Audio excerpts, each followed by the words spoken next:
Hello तो दोस्तों, matrix classes में आप सभी का स्वागत है। तो आज हम सॉल्व करने जा रहे हैं प्रश्नावली 1.1। ठीक है, इसका कंप्लीटली सॉल्यूशन करेंगे एक ही वीडियो में, तो आप बने रहिए।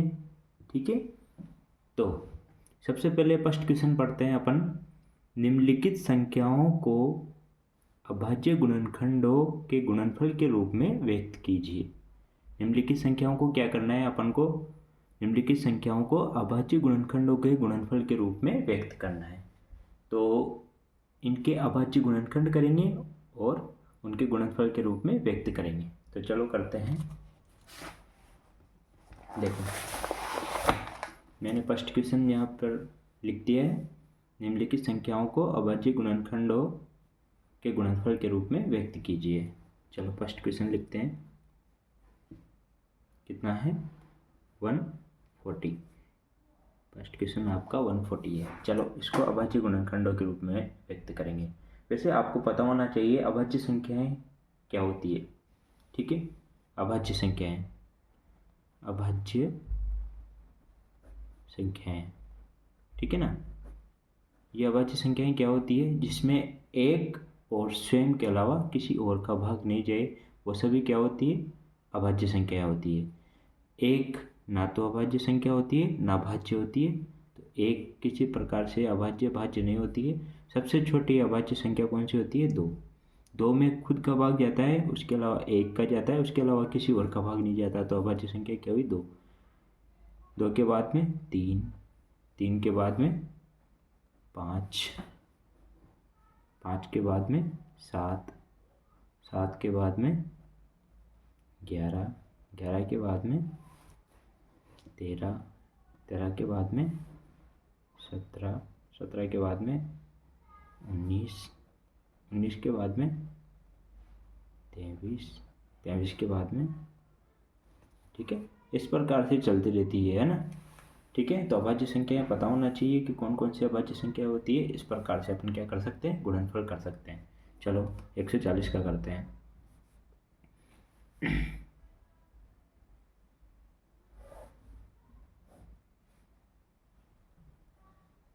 देखो, यहाँ पे पीछे क्या आ रही है? सम संख्या आ रही है। ठीक है ना। दो का भाग कब जाता है? जब क्या आ जाए? 0, 2, 4, 6, 8, मतलब सम संख्या है ना। दो के पहाड़े में जो भी आता है तो किसका भाग जाता है? सबसे पहले दो का भाग देके देखते हैं। दो का भाग 7 2 14 और ये 0 रखे सही। फिर वापस 0 आ रहा है, फिर दो का चल जाएगा। कितनी बार जाएगा? 3 बार। ठीक है ना। और कितना बचा यहाँ पे? 1 और 10 हो गया। तो कितने बार जाएगा? 5। ठीक है, चलो दो का भाग कितनी बार गया? 35 बार गया। ठीक है, अगर किसी को ये नहीं आता है तो ऐसे भाग दे के देख लिया करो। देखो 70 में किसका भाग दिया? दो का। तो 1 2 2 2 4 3 2 6, 6 कितना बचा? 1 0। तो कितना, कितनी बार जाएगा? 5 बार। दो पंजे 10। ठीक है, तो कितना है? 35 आया ना। तो 35 यहाँ पे अपन ने लिख दिया। ठीक है ना। इस प्रकार भी आप कर सकते हो। ठीक है, किसी को नहीं आता है तो इसके लिए बता रहा हूँ मैं, है ना।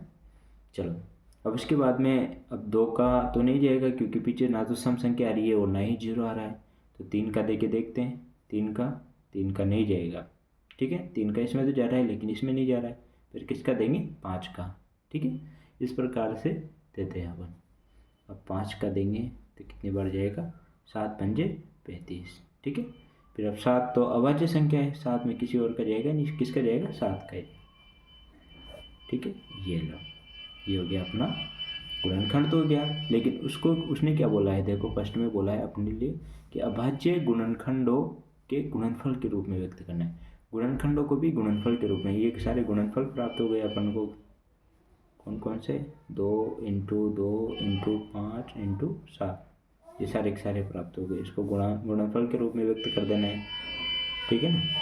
तो क्या हो जाएगा? 2 की पावर 2 इंटू 5 की पावर 1 इंटू 7 की पावर 1। तो गुणनफल के रूप में व्यक्त कर दिया। ये आंसर है आपका। ठीक है, चलो अगला क्वेश्चन करते हैं। सेकंड क्वेश्चन है 141। 56।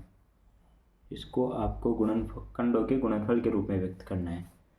तो इसका भी उसी प्रकार से क्या करते हैं, गुणनफल करते हैं। 156 का, ठीक है। चलो करते हैं। सबसे पहले पीछे क्या आ रही है, सब संख्या आ रही है, तो किसका भाग देंगे, 2 का। तो कितनी बार जाएगा, 7 2 14, 1 बच गया, 16 हो गया, 8 2 16, ठीक है।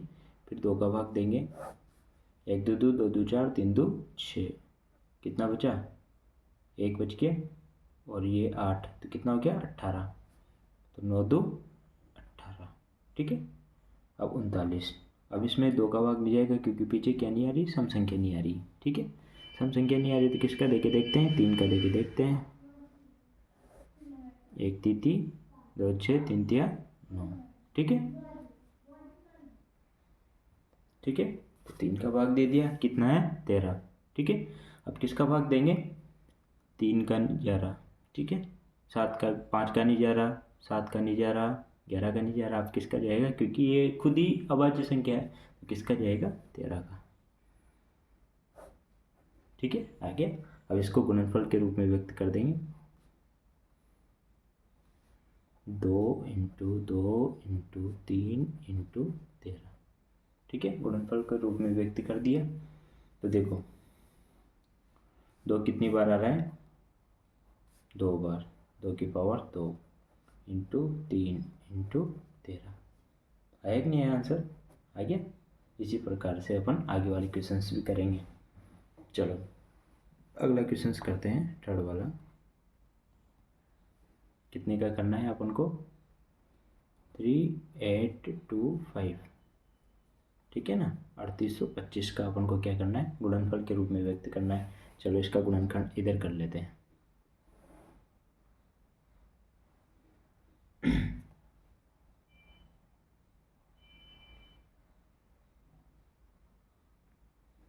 इसका गुणनखंड इधर कर लेते हैं।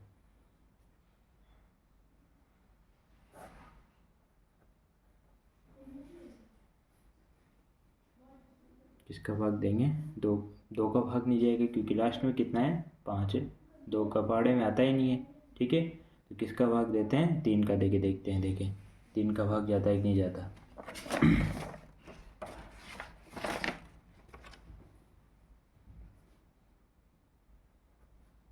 1 3 1 3 2 3 6, ठीक है। कितना बचा, 2, 7 3 21, और 1 5 5 3 15, ठीक है। तो किसका भाग चल गया, 3 का चल गया है, ठीक है। अगर किसी को देना नहीं आता हो तो आप भाग जिस प्रकार से अपन ने ऐसे भाग दिया था वैसे भाग दे लो, ठीक है ना। किसमें, इस संख्या में किसका भाग दे लो, 3 का, यही संख्या आएगी, ठीक है। चलो फिर वापस किसका देते हैं, पीछे विषम संख्या है तो 3 का देके देखते हैं। 1 3 3 2 3 6 3 3 9 4 3 12, 4 बार गया। फिर इसमें देंगे 1 3 3 2 3 6 2 3 6 3 3 9, 9 तो ज़्यादा निकल गया, 2 3 6 6, कितना बच गया, 1, ठीक है, ठीक है। कितना बच गया, 1 बच गया, 1 और 5, ठीक है 15, तो 5 3 15, ठीक है। चलो हो गया काम इसका। तो फिर किसका देते हैं, 3 का देके देखते हैं। देखें 1 3 3, 1 बार गया, 1 3 3 2 3 6 3 9 4 3 12, क्योंकि यहाँ पे 3 का भाग दिया था तो 1 बच गया था, 1 और 2 कितने हो गए, 12, तो 4 3 12, नहीं जा रहा, 3 का भाग नहीं जा रहा है, कम्प्लीटली नहीं जा रहा है। तो किसका देके देखते हैं अब, 5 का। किसका देते हैं, 5 का, क्योंकि भाई 12 तो आ गया लेकिन 5 पे तो जा ही नहीं रहा, तो 5 का देके देखते हैं। तो 8 पंजे 40 ही होता है, तो 8 पंजे 40 हो गया, ठीक है 40। फिर उसके बाद में कितना बचा, 2, 40 में से 42 में से 40 जाएगा तो 2 बचेगा, 2 और 5 25, तो 5 पंजे 25, ठीक है। तो फिर किसका देते हैं, 5 का देते हैं। 1 पंजे 5, ठीक है। कितना बचा, 8 में से 5 गया तो 3, 3 और 5 35, 35 दिख रहा है, ठीक है। 7 पंजे 35, तो कितनी बार जाएगा, 17, ठीक है। तो इस प्रकार से ही इसका सॉल्यूशन हो गया। अब इसको गुणनफल के रूप में व्यक्त करेंगे तो किस प्रकार से कर देंगे, 3 इंटू 3 इंटू 5 इंटू 5 इंटू 70, 3 तो 3 की पावर कितनी 2 इंटू 5 की पावर 2 इंटू 70, ठीक है, ये आंसर हो गया। ठीक है, इस प्रकार से अपन कर सकते हैं। अगला क्वेश्चन सोल्व करते हैं।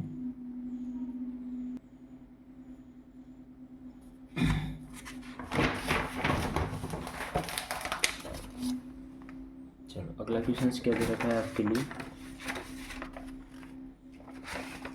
5005।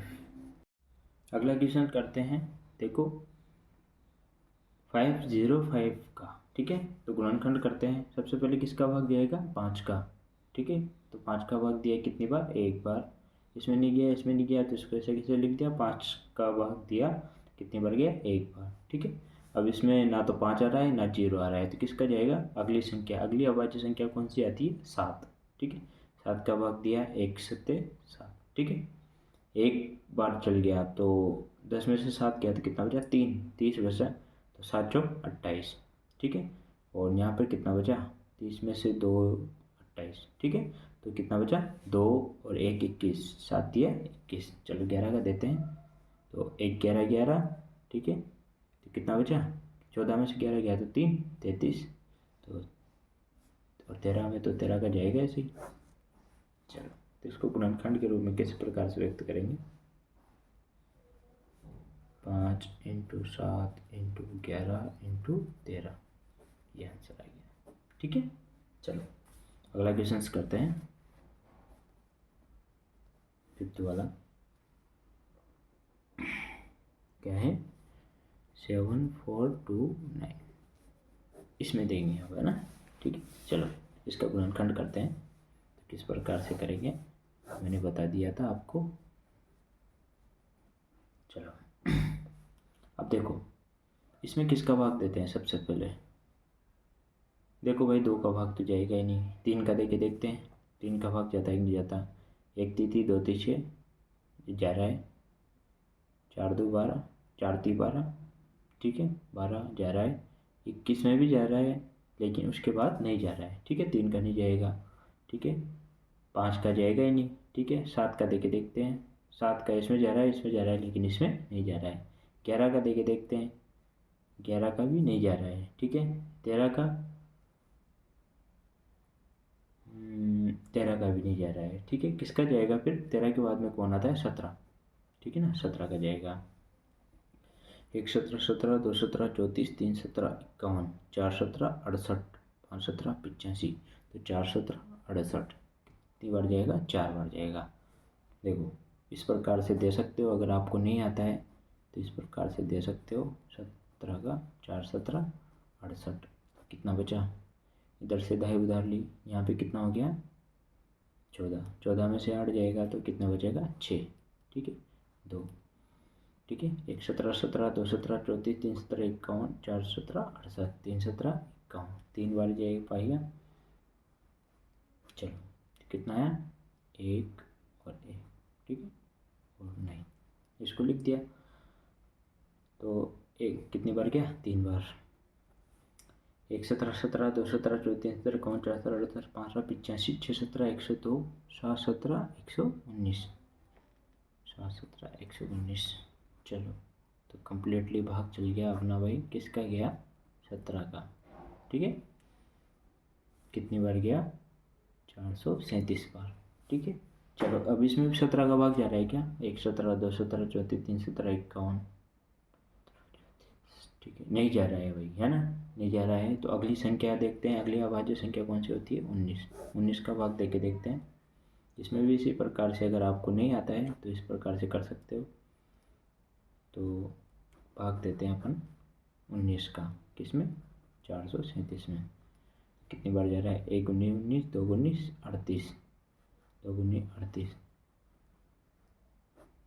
चलो तो इस इधर से दाएं उधार लिए होंगे, 13, 13 में से 8 जाएगा तो कितना बचेगा, 5 7, 1 19 19, 2 19 38, 3 19 57, 3 19 57, तो कितनी बार गया, 23 बार।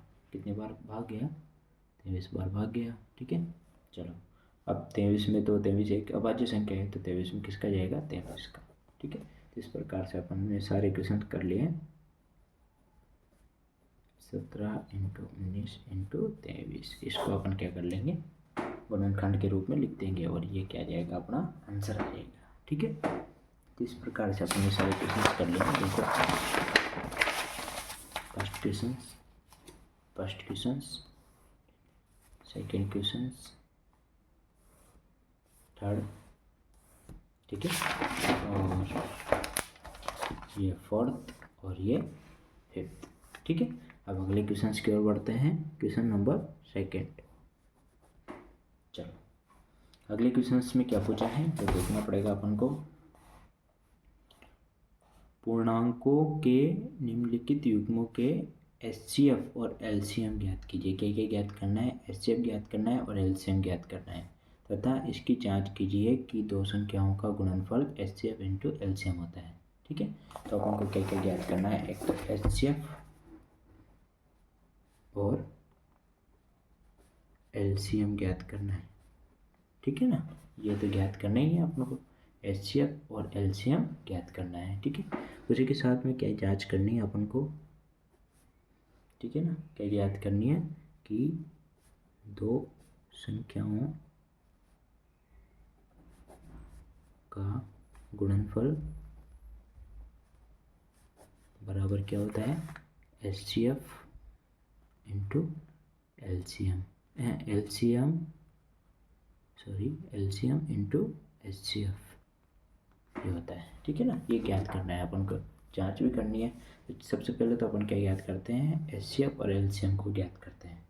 चलो तो फर्स्ट क्वेश्चन आपके लिए क्या दे रखा है, 26 और 91, इन दोनों का क्या ज्ञात करना है, एचसीएफ और एलसीएम ज्ञात करना है। तो चलो करते हैं, एचसीएफ और एलसीएम ज्ञात करना है तो चलो करो। तो एचसीएफ और एलसीएम ज्ञात करने के लिए सबसे पहले क्या करेंगे, गुणनखंड करेंगे। क्या करेंगे, गुणनखंड, 26 का अलग और 91 का अलग। ठीक है, चलो तो 26 का गुणनखंड क्या हो जाएगा, 2 का भाग जाएगा, तो 2 का देते हैं, 1 2 2 2 2 4 3 2 6, 13 बार। 13 एक अभाज्य संख्या है तो किसका जाएगा, 13। चलो इसमें देते हैं, इसमें किसका जाएगा, चलो तो 2 का तो जाएगा ही नहीं, 3 का लेके देखते हैं, 3 का इसमें जा रहा है, इसमें नहीं जा रहा, 5 का जाएगा ही नहीं, किसका देते हैं, 7 का। 1 7 7, कितना बचा, 2, 21, 7 दिया 21, 13। चलो ठीक है, अब 26 के अगर गुणनखंड के रूप में व्यक्त करें तो क्या होता है, 2 × 13, और 91 को करते हैं तो क्या होता है, 7 × 13। ठीक है, तो इनका क्या ज्ञात करना है, अगर आपको एचसीएफ ज्ञात करना है, अगर इनका क्या ज्ञात करना है, एचसीएफ ज्ञात करना है, एचसीएफ ज्ञात करने के लिए आपको देखना पड़ता है दोनों में कॉमन कौन आ रहा है। ये आ रहा है 2, इसमें आ रहा है, इसमें नहीं आ रहा है, नहीं आ रहा कॉमन, 7 इसमें आ रहा है, इसमें नहीं, लेकिन 13 दोनों में कॉमन आ रहा है, तो इसका एचसीएफ कितना हो जाएगा, 13। कितना हो जाएगा, 13। ठीक है, और एलसीएम, ठीक है ना, एलसीएम, अब एलसीएम में क्या करते हैं, जो कॉमन आ रहा है उसको तो एक बार लिखते हैं। ठीक है ना, उसके अलावा जितनी भी संख्या आ रही है जो कॉमन नहीं आई थी उन सबको क्या कर देते हैं, गुणा कर देते हैं। तो ये तो कॉमन आ रहा है, इसको लिख दिया, और 2 और 7 ये नहीं आ रहे, ठीक है ना, कॉमन नहीं आ रहे मतलब किसी में भी, तो 2 और 7 इन दोनों को क्या कर देंगे, गुणा कर देंगे संख्या के साथ में। तो 1 13 13, चलो इन दोनों को गुणा कर लेते हैं, 7 2 14। ठीक है, 14 को 13 से गुणा कर लेंगे, जितना आंसर आएगा वो आपका क्या होगा, एलसीएम होगा। ठीक है, इन तीनों को अपन क्या कर लेंगे, गुणा कर लेंगे। तो 7 को इससे क्या है, 14, 14 को इससे क्या कितना है, 182, ये आपका क्या हो गया, एलसीएम हो गया। अभी अपन को क्या करनी है, जांच करनी है। तो जांच करनी है तो आपके लिए संख्याएं क्या दे रखी है, ए संख्याएं क्या दे रखी है, 26, और बी दूसरी संख्या को मान लेंगे, दूसरी क्या दे रखी है, 91। ठीक है, और एचसीएफ कितना है आपका, 13, और एलसीएम कितना है, 182। ठीक है ना, इन दोनों का संख्याओं का गुणनफल, इसका मतलब कहने का मतलब ये है, ये एचसीएफ इंटू एलसीएम के बराबर होना चाहिए। ठीक है, तो पहले तो अपन क्या करते हैं, ये क्या कहते हैं, 26 को 91 से गुणा करते हैं, देखें सही आता है तो ठीक है, दोनों का बराबर आता है तो 26 को इससे किया तो कितना है, 9 को किया, ठीक है। 5 हासिल का 54 है, तो 5 हासिल का 18, 18 और 5 कितने होते हैं, चलो बताओ। 18 और 5 तो कितना हुआ, 23। 6, 4 और 2 कितने हो गए, 6, 3 और 2, ठीक है। कितना है, 2366। चलो इसका भी कितना आना चाहिए, 2366 आ गया, तो अपना आंसर क्या हो जाएगा, सही हो जाएगा। चलो 182 को किससे गुणा करते हैं, 13 से, तो 1 13 13, 2 13 26, हासिल का 2, 1 13 13, 2 13 26, 3 13 39, 4 13 52, 5 13 65, 6 13 78, 7 13 91, 8 13 104, 8 13 104, 104 जोड़ेंगे तो कितना हो जाएगा, 106, ठीक है। 6 हासिल का कितना लग जाएगा, 10, ठीक है। चलो 1 13 13, 13 और 10 कितना हो गया, 23। तो आगे देखो बराबर है ना, तो ये दोनों क्या होगी, बराबर। तो मतलब इसका मतलब ये है, अगर ये दोनों बराबर आ जाए तो अपना आंसर क्या है, सही है, ठीक है। तो समझ जाना, अगर ये दोनों, ज़्यादातर ये जांच नहीं पूछता वो, ठीक है ना। ये तो आपका क्वेश्चन मतलब आंसर जो आपने किया है वो सही है, इस वजह से आपको इसको ज्ञात करना होता है, ठीक है। नहीं तो आपका काम तो यहाँ पर ख़त्म हो जाता है कि आपको एचसीएफ और एलसीएम ज्ञात करना है, ठीक है। चलो अगला क्वेश्चन करते हैं अब अपन। अब ये जांच आप करोगे, ठीक है। अपन क्वेश्चंस करेंगे, जांच आप करोगे, ठीक है। अगला क्वेश्चन है आपका 510 और 92, इन दोनों का क्या ज्ञात करना है, एचसीएफ और एलसीएम ज्ञात करना है। तो 510 का गुणनखंड कर लेंगे और इधर 92 का कर लेंगे। 510 का 2 का भाग देंगे, कितनी बार जाएगा, 2 2 4, 5 2 10 और 5 2 10, ठीक है। चलो अब 3 का देके देखते हैं, देखें,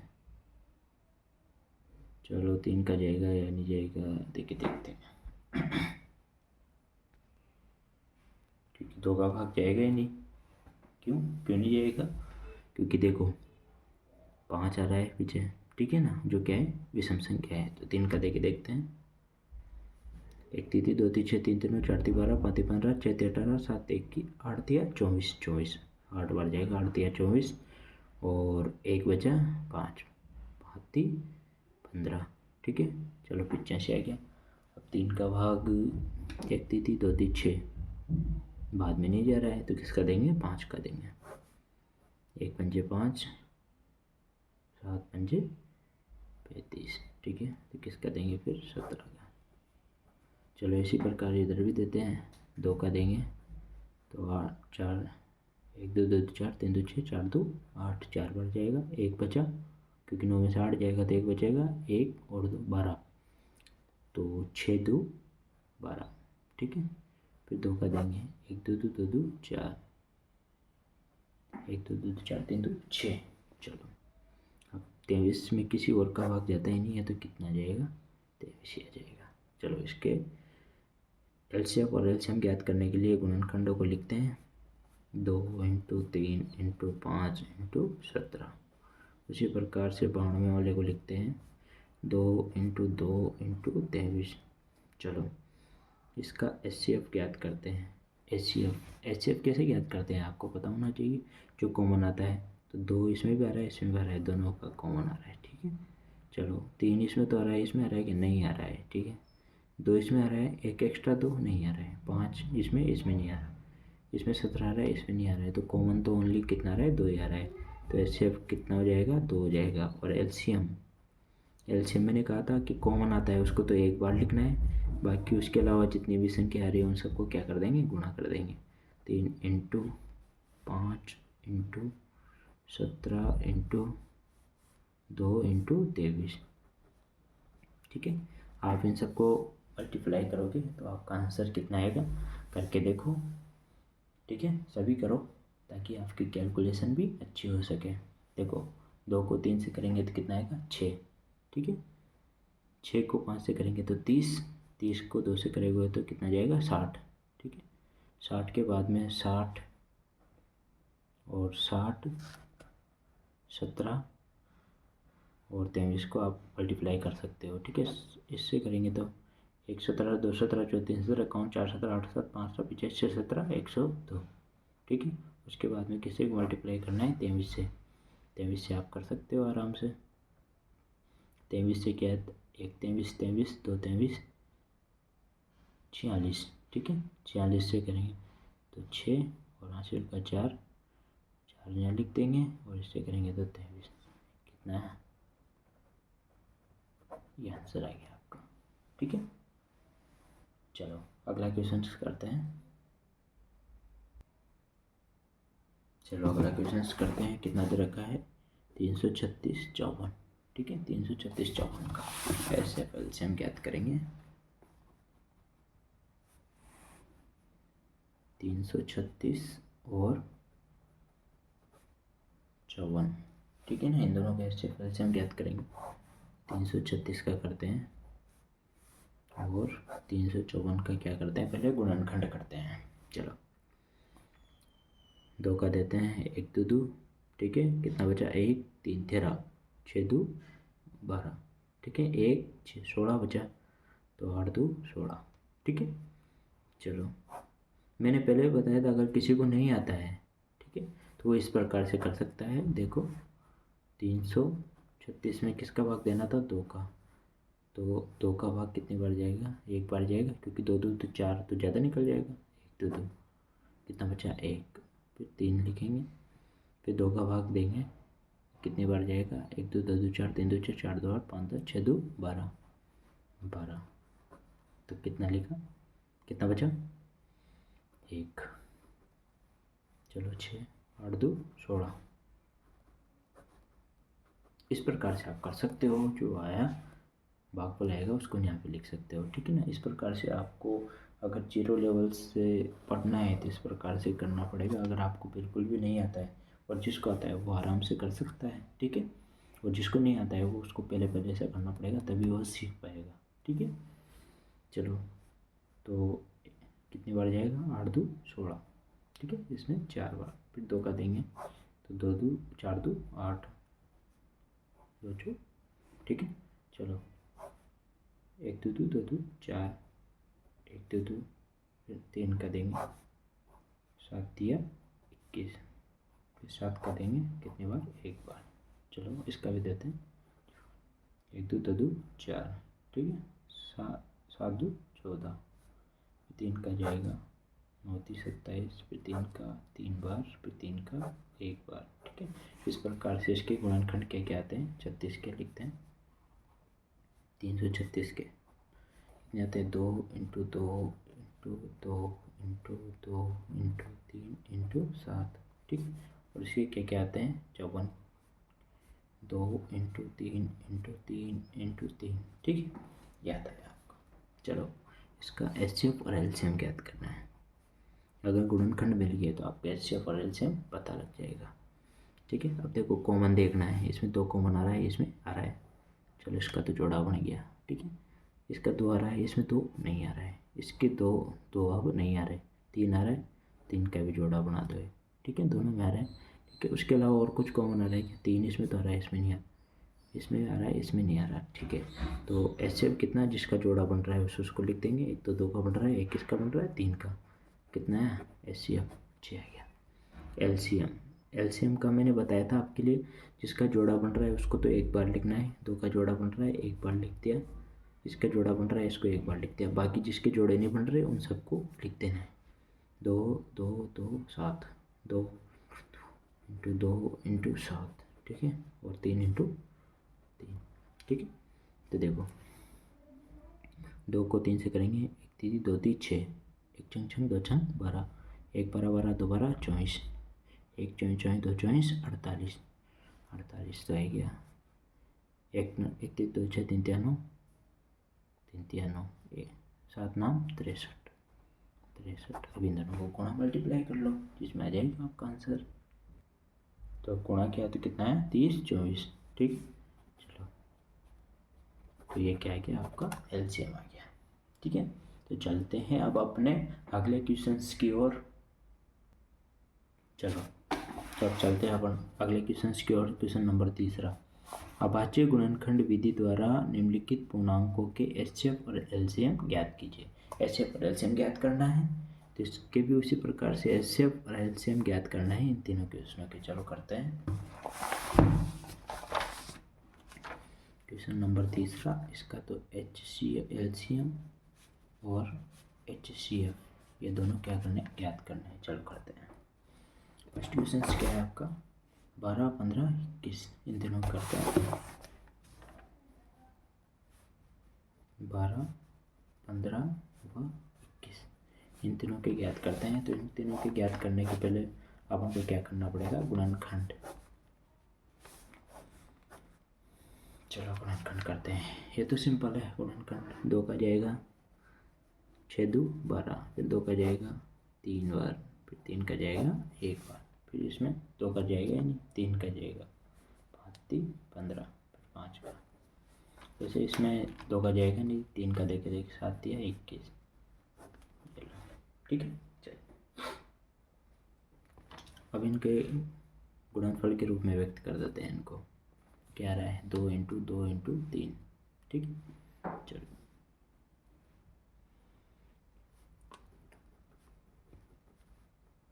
ठीक है। उसी प्रकार से ये 15 को क्या लिखेंगे 3 × 5 और 21 को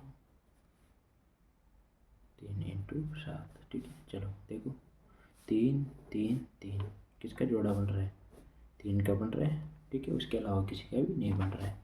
तो एचसीएफ तो क्या जाएगा इसका, जिसका जोड़ा बन रहा है। देखो 3 का जोड़ा बन रहा है, ये लो 3 का जोड़ा बन रहा है तो 3 एचसीएफ आ जाएगा। और एलसीएम मैंने बताया था आपके लिए, जिसका जोड़ा बनता है उसका तो क्या लिखना है, मतलब जोड़ा क्या त्रिक बन रहा है इसमें, तो सॉरी क्या बन रहा है त्रिक, क्या बन रहा है त्रिक बन रहा है। ठीक है। त्रिक बन रहा है उसको ले लेंगे। ठीक है। और एलसीएम कैसे ज्ञात करेंगे, देखो जिसका त्रिक बन रहा है उसको तो एक बार लिखेंगे, बाकी जो भी एक्स्ट्रा आ रहा है उसको सबको गुणा मल्टीप्लाई कर देंगे 2 × 2 × 5 × 7। ठीक है। तो 1 7 7 5 35। ठीक है। 35 दूनी कितना हो जाएगा 70। ठीक है। 70 दूनी 140 और 420 ये आंसर आ गया आपका। ठीक है। चलो तो अब चलो अगले क्वेश्चन की ओर बढ़ते हैं। अगला क्वेश्चन क्या है आपका, अगला क्वेश्चन क्या है 17 23 और 29 का आपको क्या याद करना है, एचसीएफ और एलसीएम ज्ञात करना है। तो किसका याद करना है भाई, सेकंड वाले में 17 23 और 29 का। देखो इनके क्या करते हैं गुणनखंड करते हैं। 17 23 और 29 का गुणनखंड करते हैं। देखो 17 का गुणनखंड करते हैं तो 17 एक अभाज्य संख्या है, तो 17 के अलावा किसी और का भाग जाएगा ही नहीं।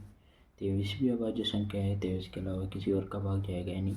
29 भी क्या है एक अभाज्य संख्या है, 29 के अलावा किसी और का भाग जाएगा ही नहीं। तो इनके तो भाई एक एक ही गुणनखंड भी एक एक ही है। ठीक है। तो 17 को क्या लिखेंगे अपन 17। ठीक है।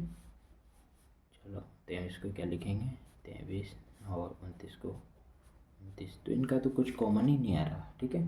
तो इनको मल्टीप्लाई 1 1 तो लिख सकते हैं ना अपन, एक का तो सब में भाग जा रहा है। तो एचसीएफ कितना हो जाएगा इसका, कुछ भी कॉमन नहीं है तो क्या होगा 1। एचसीएफ कितना जाएगा 1 आ जाएगा। और एलसीएम, एलसीएम वही जितने भी वही कॉमन नहीं आ रहे हैं उनको सबको मल्टीप्लाई कर दोगे, तो इन तीनों को मल्टीप्लाई करोगे। ठीक है। तो कितना आएगा, चलो करो 11,339 ये आंसर आएगा आपका। ठीक है। चलो इसके बाद चलते हैं अगले क्वेश्चन की ओर। 8 9 25 इन तीनों का एलसीएम और एलसीएम ज्ञात करना है। ठीक है। चलो 8 9 25 8 9 और 25। ठीक है। चलो गुणनखंड करते हैं। 8 के 2 4 2 2 1। देखो 2 का भाग दिया 4 2 8, फिर 2 का दिया 2 बार। ठीक है। फिर 2 का दिया एक बार। तो इसी प्रकार 9 में, अब 9 में 2 का तो जाएगा नहीं, 3 का जाएगा, 3 दिया। फिर 25 में किसका जाएगा भाई, 25 में 5 का जाएगा। ठीक है, ठीक है। तो अब अपन को इसको गुणनखंड के रूप में व्यक्त कर देते हैं। 8 के गुणनखंड क्या प्राप्त हुए आपको, 2 इंटू 2 इंटू 2। 9 के क्या प्राप्त हुए, 3 इंटू 3। और 25 के कितने प्राप्त हुए, 5 इंटू 5। चलो अब इनके क्या HCF ज्ञात करेंगे, HCF। अब इसमें कुछ कॉमन आ ही नहीं रहा। ठीक है, तो कितना, मैंने क्या कहा था, अगर कुछ भी कॉमन नहीं आया तो कितना लिख देना है, 1 लिख देना है। ठीक है, और एलसीएम में आपको इन सबको मल्टीप्लाई करना होगा भाई। इन सबको मल्टीप्लाई करोगे तो कितना आएगा, देखो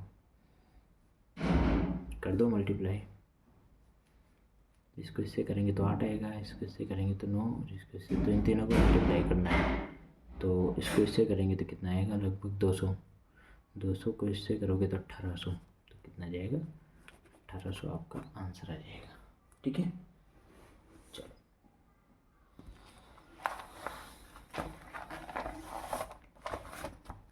अब क्वेश्चन नंबर करते हैं अपन। चौथा क्वेश्चन आपके लिए क्या कह रहा है, HCF।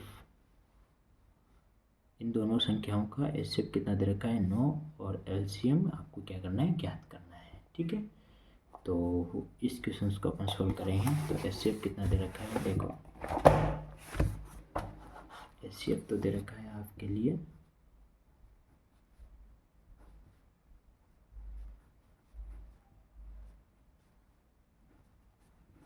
और आपको क्या ज्ञात करना है, LCM ज्ञात करना है इन दोनों संख्याओं का।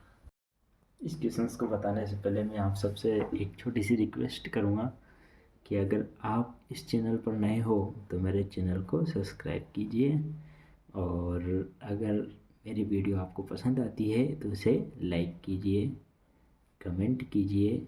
ठीक है, कोई ज़ोर ज़बरदस्ती नहीं है, अगर आपको अच्छी लगती है तो लाइक कीजिए। ठीक है ना, चलो तो इस क्वेश्चन को अपन सॉल्व करते हैं। देखो, इस क्वेश्चन को सॉल्व करने के पहले आपको पता होना चाहिए कि दो संख्याएं क्या दे रखी है आपके लिए। एक संख्या तो 306 दे रखी है, और दूसरी संख्या क्या दे रखी है, 657 दे रखी है। ठीक है, दो संख्याएं दे रखी है। ठीक है, और इसका HCF का मान दे रखा है आपके लिए 9, और LCM का आपको क्या करना है, ज्ञात करना है। तो आपको एक सूत्र पता था कि क्या कहते हैं, HCF इंटू LCM बराबर क्या था, A इंटू बी। देखो HCF इंटू LCM बराबर दोनों संख्याओं का गुणनफल था कि नहीं था। ठीक है, तो आपको किसका मान ज्ञात करना है, LCM का ज्ञात करना है। तो A इंटू बी, HCF को कहाँ भेज दो, बटन में भेज दो। ठीक है, इसका अगर आप मान रख देते हो और सोल्व कर देते हो तो आप कर सकते हो इस क्वेश्चन को। चलो कितना है, A का मान कितना है, 306, इंटू बी का मान कितना है, 657, सॉरी, और HCF का मान कितना दे रखा है, नहीं। ठीक है, तो आपको इन दोनों को सोल्व कर लेना है। ठीक है, चलो करते हैं। इसका इसमें भाग देते हैं, तो 9 3 27, और कितना बचा, चलो 3 का भाग देते हैं, 3 1 3 2 3 6। ठीक है, तो 102 बार कटा 3 से इसको काटते हैं, 2 3 6, 1 3 कितना बचा, 2 2 और 7 27, 9 3 27। ठीक है, तो 102 इंटू 219, इन दोनों को गुणा कर लोगे तो आपका क्या आ जाएगा, LCM आ जाएगा। इन दोनों को मैंने साइड में गुणा किया है, तो कितना है मेरे पास,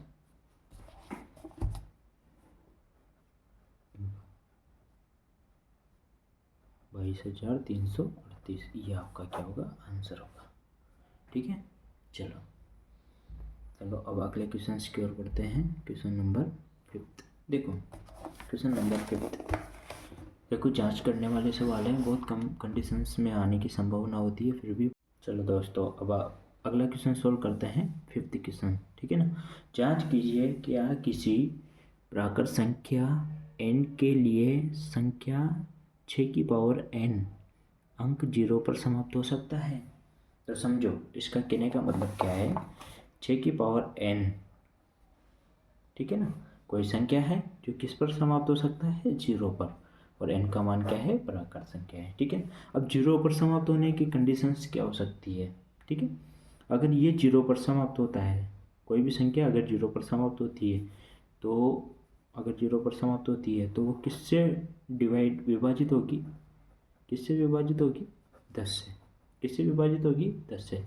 और 10 से विभाजित होने के साथ में, या 10 से विभाजित नहीं हो तो किससे विभाजित होनी चाहिए, 2 और 5 से। एक तो 2 से और 5 से, तभी उसको क्या कह सकते हैं अपन, कि भाई इसमें क्या आएगा, लास्ट में 0 डिजिट आ सकता है, 0 आ सकता है, ठीक है। लेकिन इसके अगर अपन गुणनखंड करें 6 के, तो क्या आता है, 2 से गुणनखंड करते हैं, 2 से 3 बार जाता है 3, तो कितने आते हैं, 6 के 2 इंटू 3। अब देखो, तो 6 की पावर n को अपन क्या लिख सकते हैं, 2 इंटू 3 की पावर n, तो इसको ऐसे लिख सकते हैं 2 की पावर n, 3 की पावर n। तो क्या इसका क्या कहते हैं, गुणनखंड 2 तो है, लेकिन क्या 5 है क्या, नहीं है, ठीक है। तो ये इसमें क्या कहते हैं, 0 पर समाप्त हो सकती है क्या संख्या, देखो इसने कहा है 0 पर समाप्त, तो 0 पर समाप्त नहीं होगी, ठीक है। चलो, अगर इसको आपको फॉर्मेट रूप में लिखना है, तो फॉर्मेट रूप में मैं बताता हूँ किस प्रकार से लिखना है।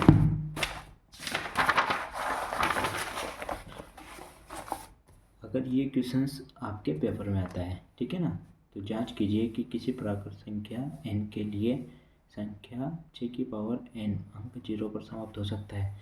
आपको फॉर्मेट में, यदि कोई संख्या 0 पर समाप्त हो सकती है तो वह किससे विभाजित होगी, 10 से विभाजित होगी, या फिर 2 और 5 से विभाजित होगी। और क्यों विभाजित होगी, क्योंकि 10 को क्या लिख सकते हैं, 2 इंटू 5 लिख सकते हैं, ठीक है ना। तो किससे विभाजित होगी, या तो 10 से विभाजित होगी, या 2 इंटू 5 से विभाजित होगी। और 6 की पावर n का अगर अभाज्य गुणनखंड करते हैं तो क्या प्राप्त होता है, 2 इंटू 3 की पावर n, ठीक है। तो 2 की पावर n इंटू 3 की पावर n, ठीक है। लेकिन यहाँ पे 2 से तो विभाजित हो रहा है, मतलब 2 का तो भाग दिया जा सकता है, ठीक है ना। लेकिन 5 से विभाजित होगी क्या, नहीं होगी, क्यों, क्योंकि इसका अभाज्य गुणनखंड ही नहीं है 5, तो कैसे विभाजित होगी।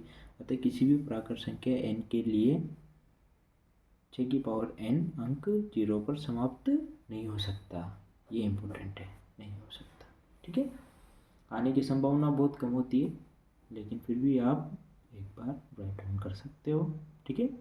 चलो अगले क्वेश्चन की ओर बढ़ते हैं। चलो तो अगला क्वेश्चन की ओर बढ़ते हैं।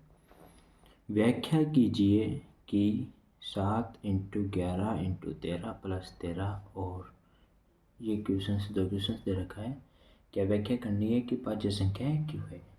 अब भाज्य संख्याएं क्यों है, तो भाज्य संख्या क्यों है, तो इसका आपको पता होना चाहिए कि भाज्य संख्या कब होती है। भाज्य संख्या कब कहेंगे, जब उसके 2 से अधिक गुणनखंड हो, अधिक क्या हो, गुणनखंड हो, तो उसे क्या कहेंगे, अपन भाज्य संख्या कह देंगे, ठीक है। चलो देखते हैं इसके गुणनखंड। देखो इसमें 13 कॉमन आ रहा है कि नहीं आ रहा, देखो यहाँ तक वाली संख्या अलग है और ये अलग है, दोनों के बीच में क्या लगा हुआ है, प्लस। तो 13 गुणन ये कॉमन आ रहा है कि नहीं आ रहा, कॉमन ले लेते हैं 13 को, ठीक है। क्या क्या बचा यहाँ पे, 7 इंटू 11 इधर तो, और इधर प्लस 13 ले लिया, तो कितना बचा, 1। 13 इंटू 7, और 7 इंटू 11 क्या, तो कितना है, 77 प्लस 1।